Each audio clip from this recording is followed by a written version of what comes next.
Je vois que Madame Genté a pu nous rejoindre et je pense qu'elle est assez directement concernée puisque, si j'ose dire, la Chine, c'est sa circonscription et je pense qu'il serait bienvenu qu'elle soit dans la possibilité de nous dire quelques mots. Ma chère collègue, si vous le souhaitez, vous avez la parole.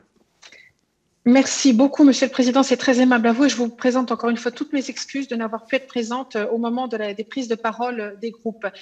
Oui, en effet, cette reconnaissance mutuelle des permis de conduire est attendue par les Français qui sont en Chine, mais depuis des années. C'est d'ailleurs la première chose pour laquelle j'ai été sollicitée très peu après mon élection. J'entendais à l'instant mon collègue Jean-Michel Clément s'inquiéter, et je le comprends tout à fait, des compétences réelles développées à travers ces examens de permis de conduire, ces diplômes du permis de conduire dans les différents pays. Alors, s'agissant, je ne peux parler que de la Chine, je peux le rassurer que je pense que lorsque l'on sait conduire en Chine, on peut, à mon avis, prendre la place de l'étoile, même en sens inverse. Il n'y a aucun problème.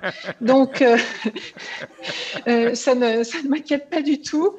Donc, voilà, je crois que c'était vraiment quelque chose de très attendu et que nos concitoyens seront heureux d'avoir, car vraiment, cette non-reconnaissance les plongeait dans des situations administratives d'une très grande complexité, ne leur permettant pas de retrouver la possibilité de conduire à leur retour en France. Et franchement, c'est heureux que ça arrive enfin dans notre commission et que ce soit accepté, accordé, voté par notre Parlement. Merci, Monsieur le Président, de m'avoir donné l'occasion de souligner, de porter ici la voix de nos ressortissants en Chine.